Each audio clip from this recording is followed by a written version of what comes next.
Welcome to Empowered Living. I'm Ann Chu.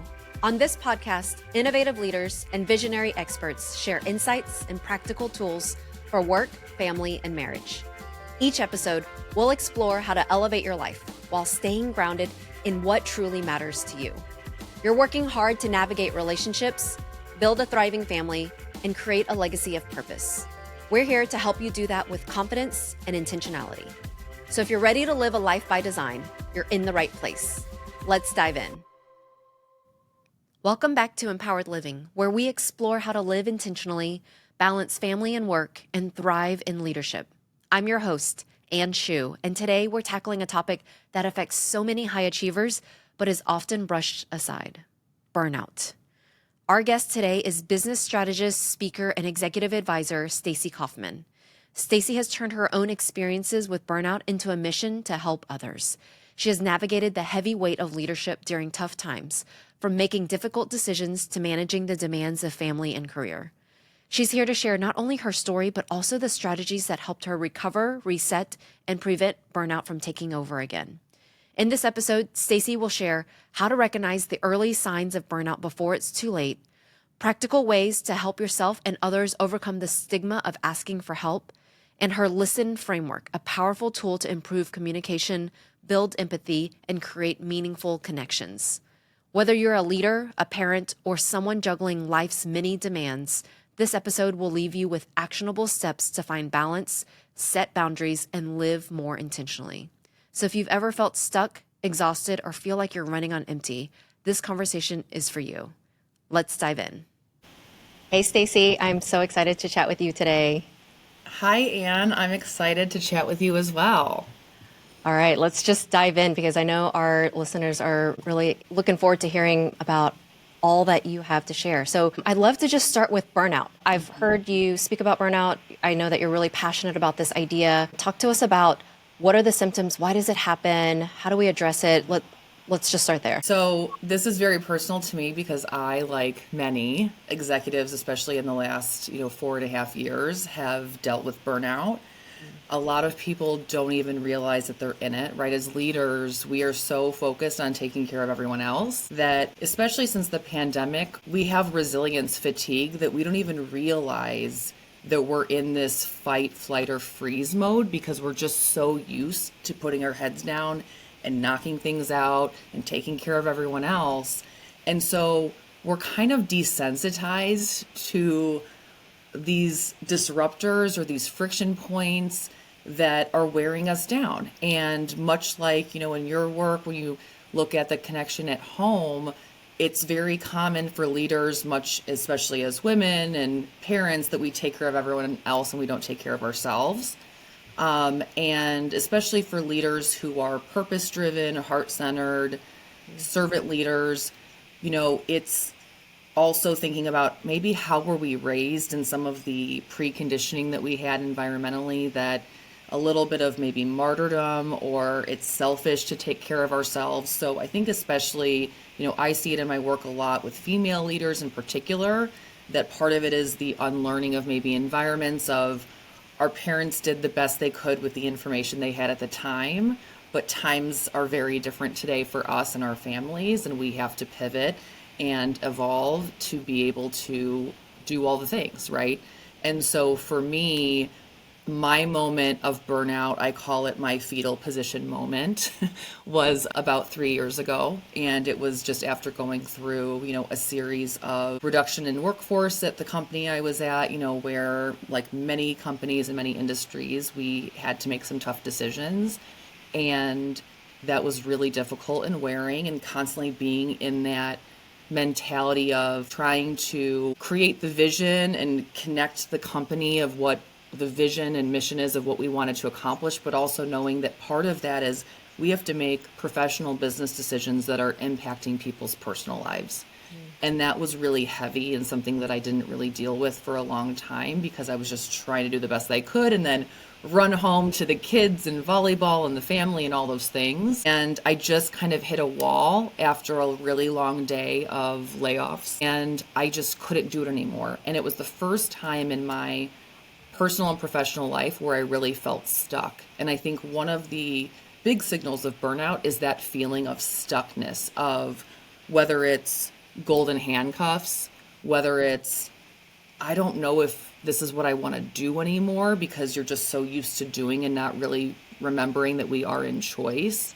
Of course, not taking care of ourselves, not raising our hand and asking for help. I mean, these are all the things I did, right? It's really easy for me to tell my team, like, raise your hand, I'm here for you, let's talk through it. But I wasn't actually doing any of those things. And so that was kind of the moment where I took a step back and thought, okay, if I was coaching myself, how would I handle this? When I had that moment of, I can't do this anymore, I don't know what I want to do. This is the first time where I didn't want the next step in my career. I had accelerated really quickly, and I just realized that it was never going to be enough because I had already done all the things I thought I wanted to do. And so I hit that wall, and my goal and my purpose, mission, much like you, is I want to prevent more people from having to go through that. I want to help other leaders identify it, maybe when they're just still languishing, but before they've reached the actual burnout. And the great news is I had coached a lot of my leaders through burnout and languishing and to rediscover their purpose so that they could get to the other side. And by doing that, I was able to kind of zoom out and coach myself to get back to a point of purpose and connection and fulfillment, to where I could put my oxygen mask on and move forward. Yeah, that's great. So, you talked about the big sign being that feeling of being stuck. What are the small signs? Because I think I experienced this too, where I can see it in other people. I can see when burnout is happening, but I'm so oblivious when it's happening to myself. So what are the little things that I should be looking for to give me an indicator that, oh, this is like an early warning sign that I'm on the verge of burnout? I think when we start to lose our empathy, that's a signal, right? Where when these difficult things start feeling more normal, to me, for heart-centered leadership, that is a big piece of it should never feel routine. When we get home at the end of the day and we have nothing left to give because we haven't taken care of ourselves, or all of our mental and our physical energy is with our teams and our company and our clients, right? When we get home, we get a lot of joy and fulfillment out of what we do for a living, hopefully, right? But ultimately, we do it for our families. And I was certainly guilty of, they got what was left of me versus what was the best of me. And that can only happen for so long before it's not working for anyone, right? So there's individual signs of having nothing left, waking up and not being excited about what's happening, Sunday scaries, that feeling of stuckness, or when you feel disconnected to the purpose, like, why am I doing this? When you stop engaging or challenging, if you're someone who is very purpose driven and is a hand raiser and is kind of known as the challenger, when you stop caring enough to challenge what's happening, that's definitely a signal of burnout. As well as, the conversations that you're having at home, and you can get those cues from your family, like when they start expecting that you're coming home on the phone, right? When it's normal that you're not having dinner together anymore, when those things that at your core, when those things that are most important for you, when you stop doing them, when you stop taking care of yourself, when you stop exercise, when you stop, one of the things for me was you can only focus on 3 things at once, right? And so when you choose that health isn't going to be one of those things, that's a sign of burnout for sure. What should we do if we see it in other people? Like, I'm thinking about our spouses or our best friends or the people that are working on our teams. When we see it, how do we address it in a way that doesn't rescue them, but supports them in a very loving, effective way? I think it's very individualized, and of course, based on the relationship and the level of trust that you have there. One of the things that was really helpful for me when I think about my network is, it's so easy, whether it's in a one-on-one or a simple phone call of, hey, how you doing? Okay. Well, we're used to saying okay when we're not okay. And, when I had a couple of friends say, no, like, really, how are you doing? And slowing down and taking the, quick part of that conversation that's just a check the box, but really saying, like, no, I'm here for you. I'm here for you. How are you doing? really, and creating that perception of that same space. I don't know if you've seen that Simon Sinek video about, it only takes 8 minutes to really help someone. And so often we think like we don't have time or we don't want to overstep. But when we know that it only takes 8 minutes to help someone, I think it helps us feel less pressure of like, this doesn't have to be a 90-minute conversation, but just opening it up and then seeing if they're willing to share. For me, those, I had a couple friends that just stopped down and said, no, really, how are you doing? This must be really hard. Practicing empathy, which is recognizing the feeling or the emotion, not necessarily agreeing with the behavior or the action. But you know what? You've been going through this. This is a third reduction in force you've had in the last year. I know that you're really tough, but I imagine that's really hard.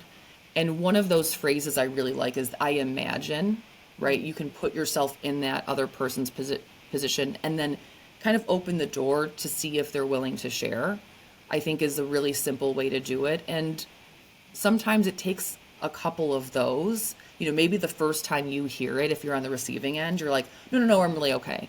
But then when you start noticing that multiple people are asking that, or the same person is asking that a couple of times, and just like, okay, maybe I'm not okay and I should address it. So I think if you're seeing it, one, being willing to open it up and just slow down that conversation and create the space for it, but also recognize that it might take a couple times. Again, you have to think about the individualization of the relationship and the trust there. But if it's a close friend, a close peer, or certainly a partner, like that needs to be an intentional conversation that's not distracted.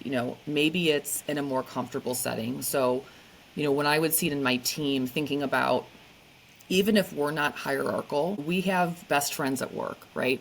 But if your boss is your best friend, or my best friend is my direct report, doing it in my office might not create that feeling of safety. Maybe it's grabbing a lunch. Maybe it's going out for coffee, doing a walk and talk, like creating a different environment that allows someone to look at things differently versus stay in that routine of whatever they are.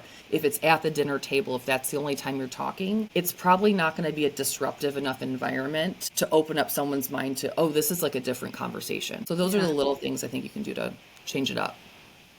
What about for ourselves? So if we are starting to sense that we're on the verge of burnout, and speaking for myself, dealing with the stigma or the shame of admitting that I'm overwhelmed or that it's too much, I can't handle it. What can we do for ourselves to help get over that head trash, to help reduce that stigma? Because I think a big part of dealing with the burnout is you have to first admit it. But for so many of us, we don't want to admit it because it's like what you talked about earlier. We're raised to be these leaders that could do it all and perform. And so to admit that I can't do it all and I need to ask for help, there's so much stigma that we have to overcome to deal with that, to get through that. So what's your advice there? It's really difficult because also, let's be honest, it's part of our identities, right? Being Superwoman, being the person that so many looked at and were like, I don't know how she does it all. That kind of became a badge of honor, right? And I think for a lot of us women, it does, that's what we're known for. And if we take the step back, it's like, okay, well, that's really actually ego-centered, not heart-centered. But it's well-intended, right, of us trying to take care of everyone else. But then we attach ourselves to these identities or these expectations of what maybe we're raised with or what we've created for ourselves, or maybe a former version of ourselves even desired. I think it's a few things. One is I'm a big believer in therapy. So hopefully, get a good therapist if you don't have one, a life coach, an executive coach, whatever works for you. And I always say, like, it's therapy and life coach, all those things are just like dating. It's not like if you went to one person that you didn't connect with, it doesn't work for you. And so I think a lot of people give up too soon because they have this expectation of like, oh, I tried, it didn't work. Well, I'm here to tell you, you didn't find the right person. You didn't find your person. Yep. 1,000%. My executive coach, my life coach, my therapist, like they are on my personal board of directors. I would cut out so many things before those things, right? So I think that's one is if you don't have that, there's a lot more resources now as well, online, virtual, things like that. So whatever works for you. The second is, do you have a personal board of directors? Do you have people in your life that are willing to tell you what you need to hear, not what you want to hear? And those are the people that you can have the really raw conversations with. I'm very blessed to have those people.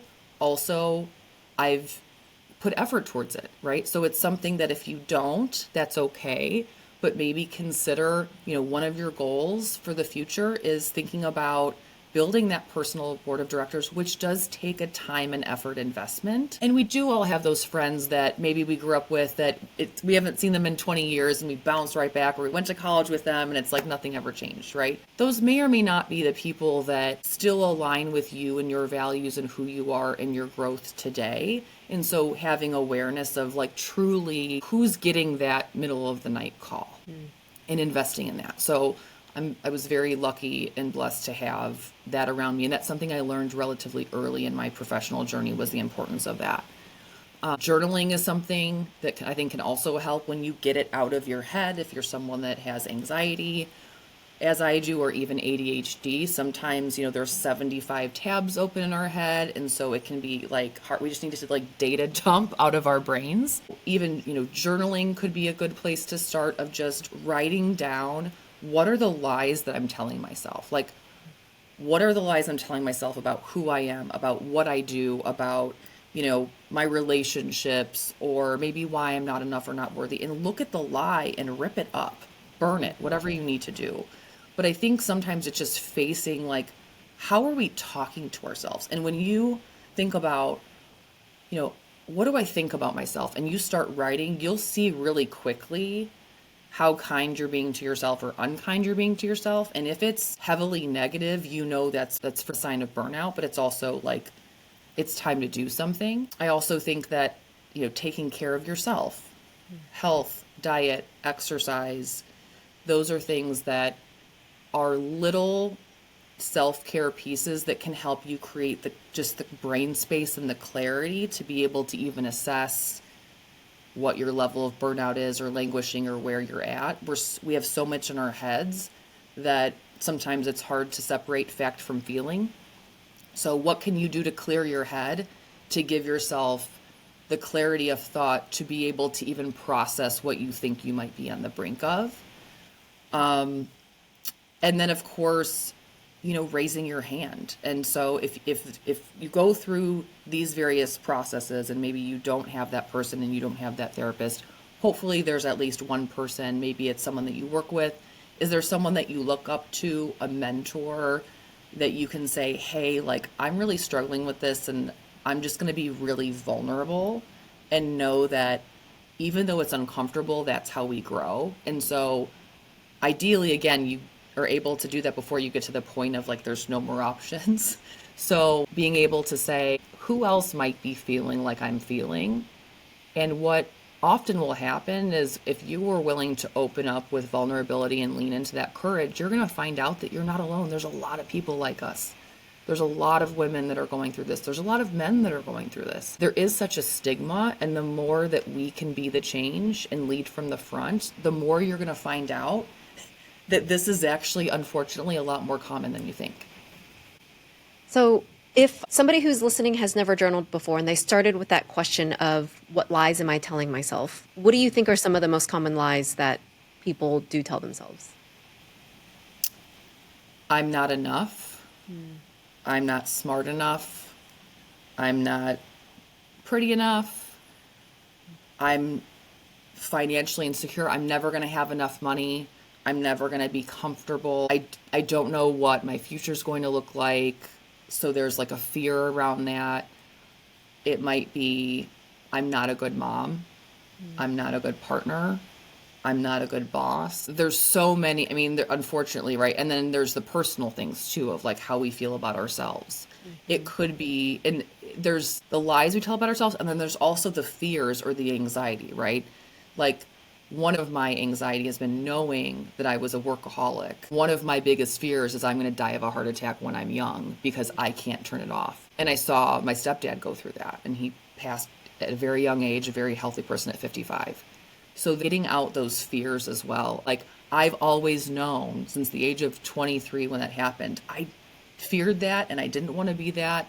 And I knew how much weight he carried for the team that he was responsible for and the really tough decisions he was having to make. And so that was always in the back of my head.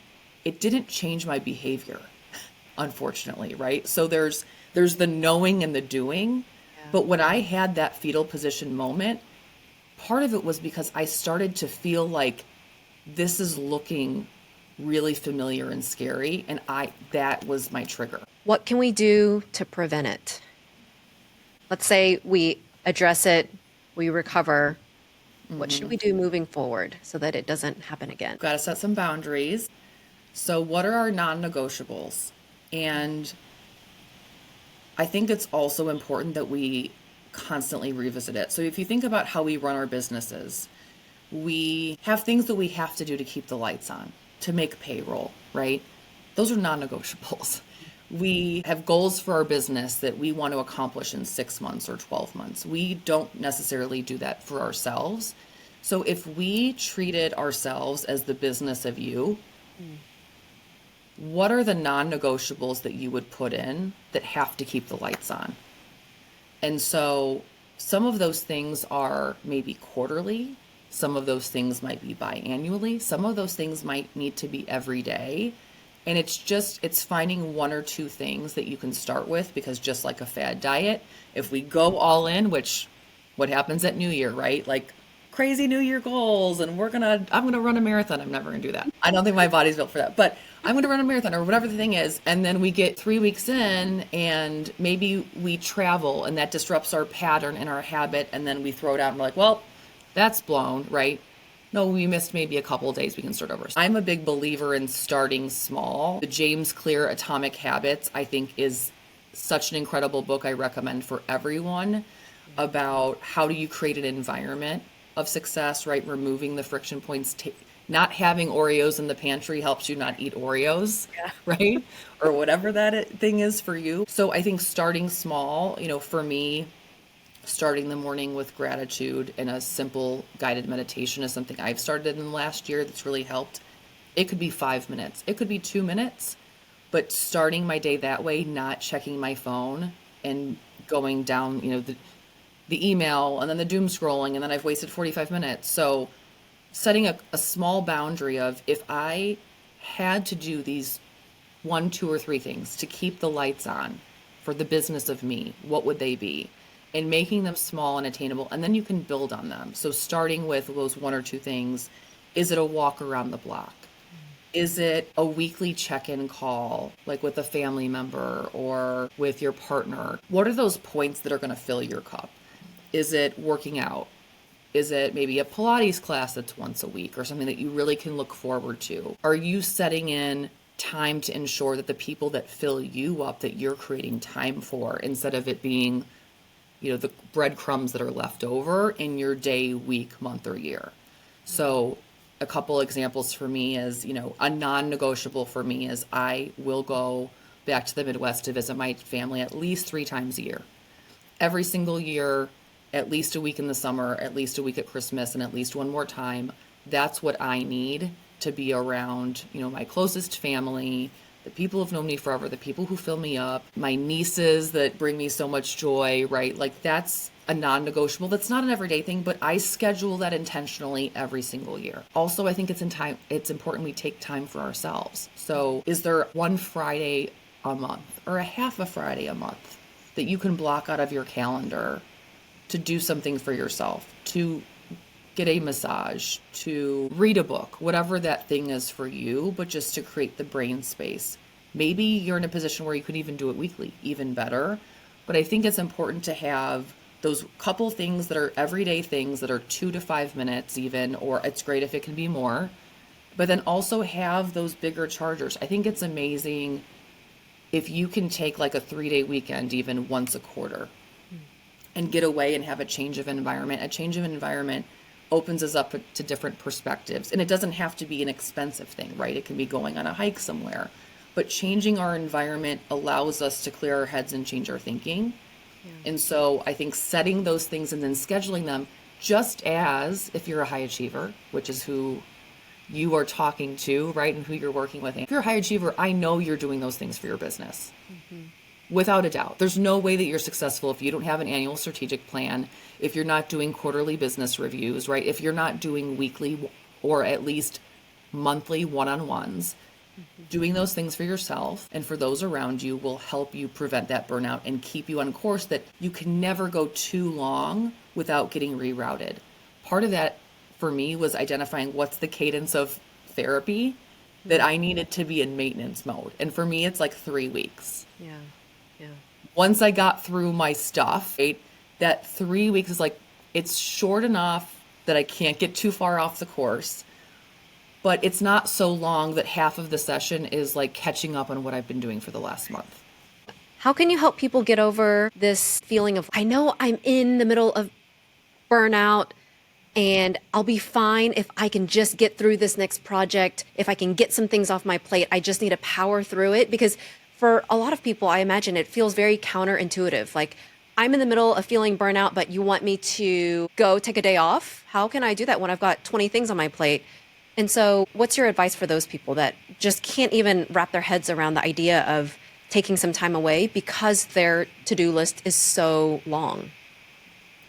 I was one of those people for a very, very long time. Again, do as I say, not as I do. And it's difficult because you think, I don't have time. So how am I going to create that time? And you think, I'm already waking up feeling like I'm behind on the day, right? Or the week. And then, so how am I going to take a day off? So I'm just going to power through. One of the perspectives I would invite us to consider is how much longer it's taking us to do something when our brain is cluttered and we're not at our best. So if you think about in exercise terms, right? If you're running a marathon, and I have friends who do this, so this is what I've heard. So you do all of this training, and then the week before the big marathon, you don't run. You rest. So what we think is we're going to work really hard, and we're just going to get through it, and then we're going to rest on the back end. But if you look at people that are elite at what they do and athletes and how they take care of themselves, right? They have their regular routines and their habits and their practice, and they're religious with that. But before a big event, they don't put their heads down and dive in more. They actually take a break.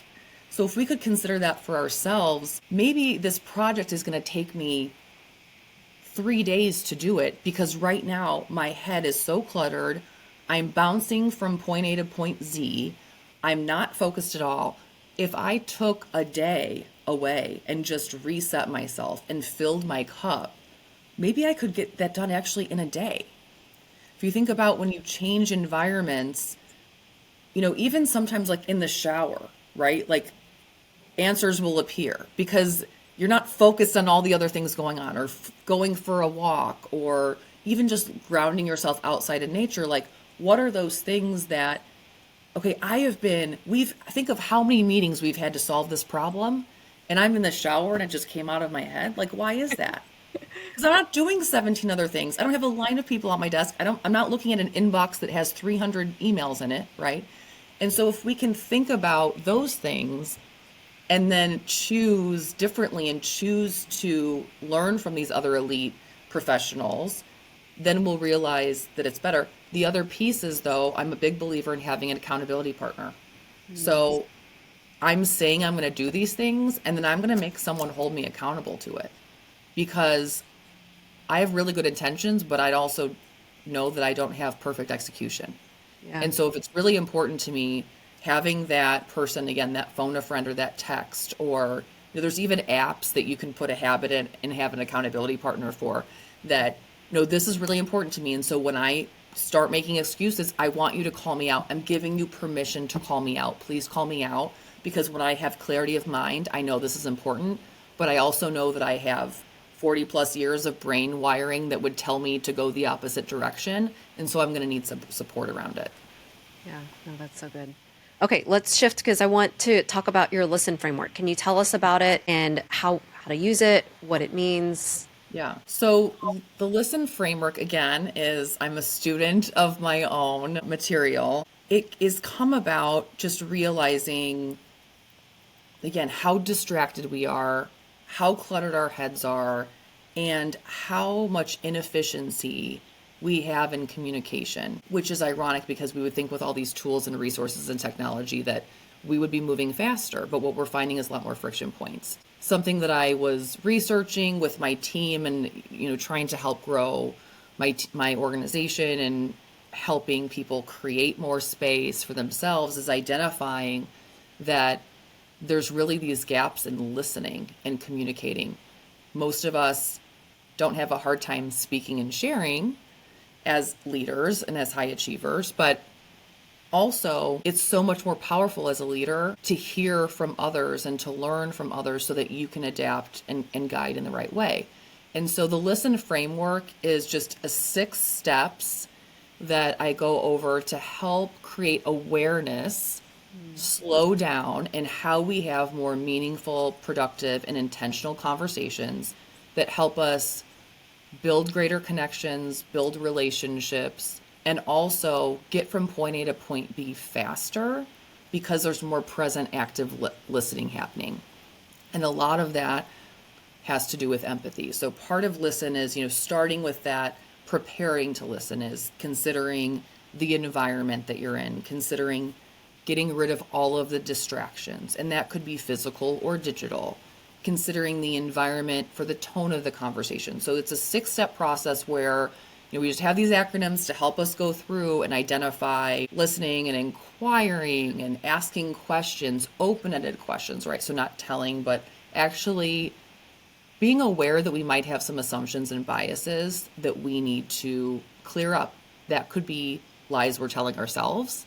That could be information that used to be true that's no longer true. So thinking about, how we go through that process to uncover that. If we get that out in the beginning, it helps us have a more productive, efficient conversation that helps us get better results. So yes, there's the soft skills and there's the heart-centered, like it feels better, we're building better relationships. Also, it's more productive, it's more efficient, it's going to help us be more successful. So for all of the reasons it's important. Going through, the summarizing and checking in to make sure that we're understanding and having those mini check-ins along the way so that we don't go from point A to Z and realize that somewhere along the way we got lost and we are no longer on the same road. And then, tuning in, being aware of when we hear something that maybe is uncomfortable for us, like for me, if I disagree with something, I physically can feel it inside of me. You know what I'm saying? Like when there's something, if it's a challenging conversation, it could be an uncomfortable conversation at work or at home, and there's a point of disagreement. Having the self-awareness to tune in and say, okay, I'm not going to react in this moment. I'm going to listen. I'm going to take it in. I'm going to ask questions. I'm going to think about my potential biases, and I am going to respond, not react. I am going to observe what's happening and what's being said. I'm not going to absorb the energy of what I'm feeling or the energy of what's around me right now. And having that intentionality and self-awareness is part of, what's tuning in. And then, of course, empathy, which is understanding, as we talked about before, understanding and recognizing and validating the feeling or the emotion and being willing to do that without justifying if you don't agree with what the action or the mindset or the behavior is. And that is a really tough thing in personal and professional relationships because we think, I don't want to validate that, right? But we're thinking about, you don't want to validate maybe what's being said, but if you're not willing to validate and empathize with why that person might feel that way or how that might feel, then you're going to stay stuck. And part of this listen framework, again, is thinking about that getting unstuck and how do you move forward. When you're in a negotiation and you're at that point of contention, you're going to stay there if you can't find one thing to agree on to be able to build up from.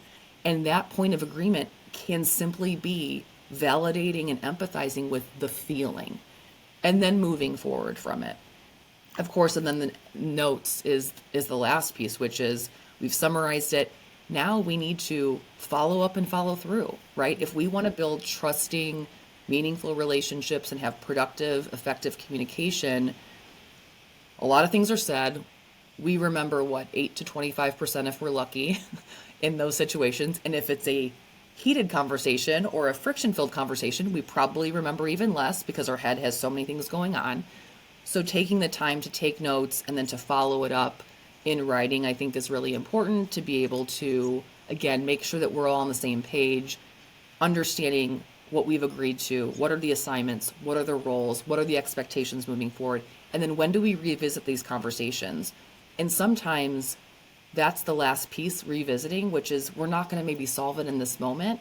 So maybe we're going to take a pause. We're going to collect our thoughts, and here's where we have the notes of where we're at right now. And then we're going to revisit in a day or in a week or whatever to understand that we don't have to necessarily solve it in that moment.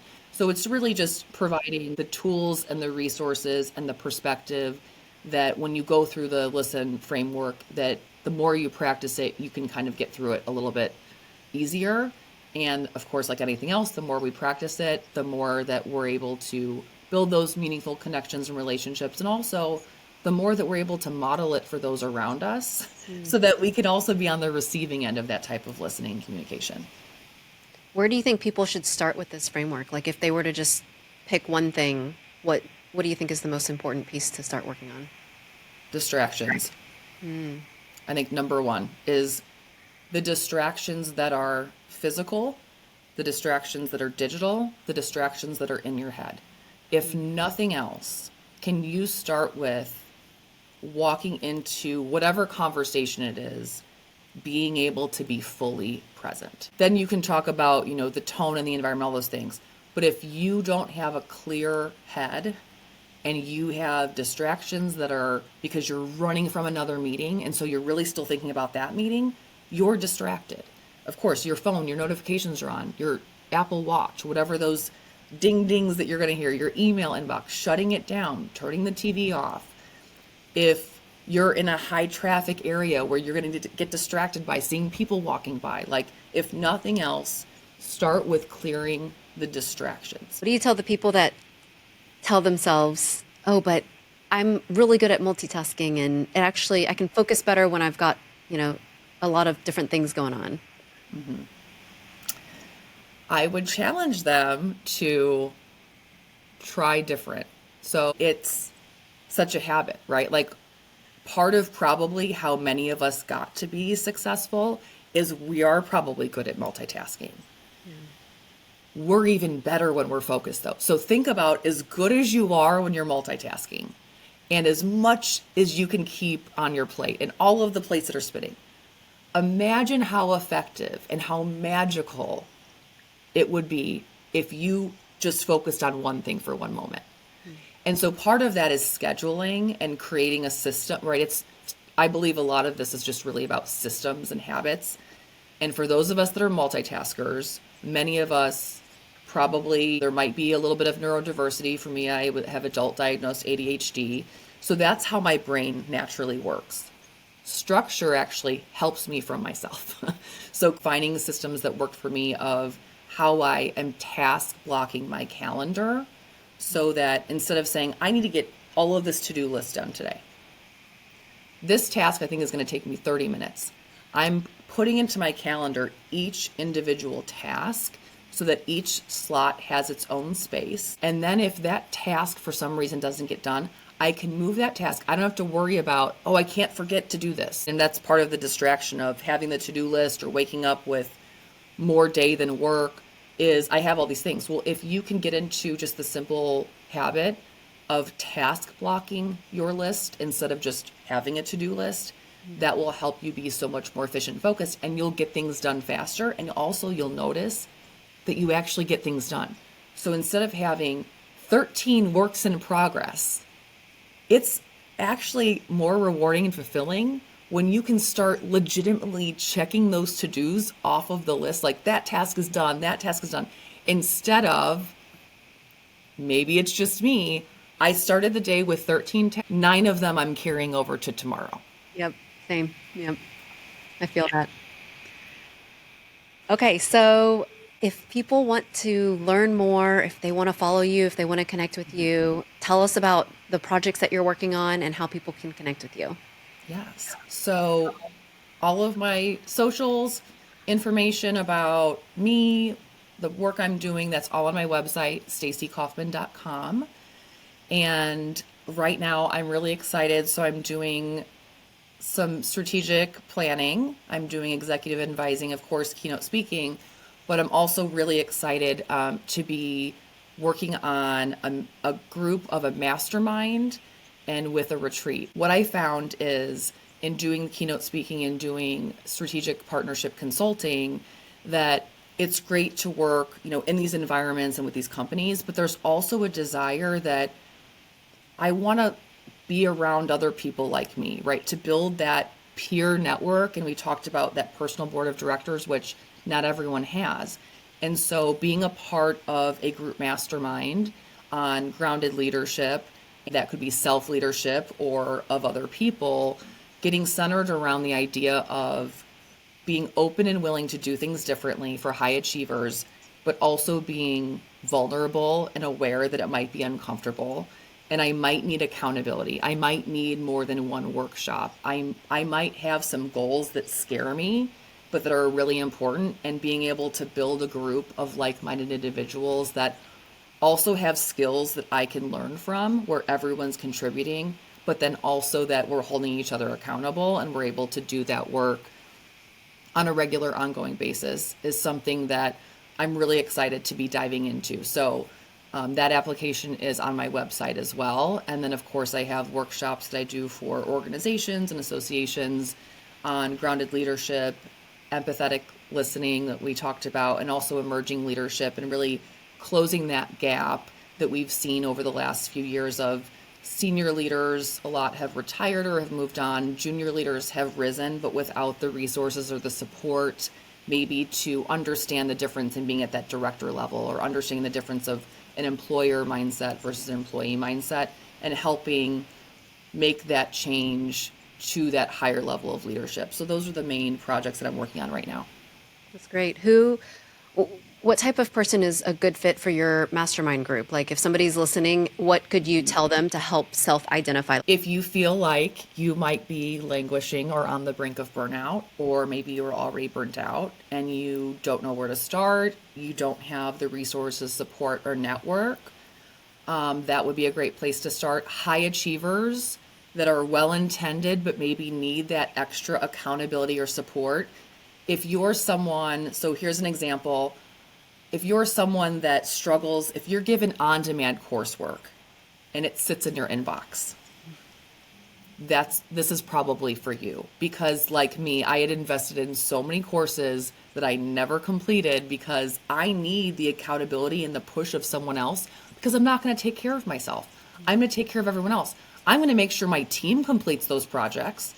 But if you're someone that struggles to create that self-prioritization of that self-time, that's something that would definitely be for you. And if you have those goals of things that are secretly desires or goals that you have for yourself personally or professionally, but maybe you don't know how to get there, or you want to do it faster, right? Because we can learn with either time or money. So if you want to accelerate that and learn from other people who have done it so that you can do it faster, those are the type of people who would really enjoy the mastermind. Thank you so much for spending time with us today. You are incredible, and I am so thankful that you were able to share with us all about burnout and your Listen framework. So thank you for being here with us today. Thanks for having me, Anne. Thanks for tuning in to Empowered Living.